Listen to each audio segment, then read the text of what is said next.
In this tutorial, we'll be guiding you on how to add Instagram feed to your Shopify store.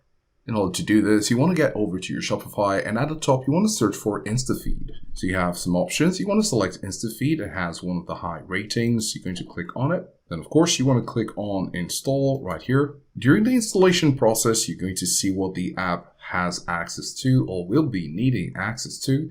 And of course, after taking note of that, you want to click on Install.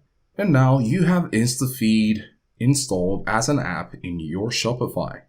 Well, this is in your back end. In order to make this possible completely to show in your Shopify store, you need to first of all connect your Instagram account. So if you have your Instagram account, so you're going to click and connect with Instagram, which it will ask you for authentication to verify your account in order to add it. And then of course, after which you'll be adding an InstaFeed to your theme. So once you click and connect with Instagram, you're going to go over, so once you click on connect with Instagram, it's going to open this page where you'll need to give it access to your Instagram account. Click on allow.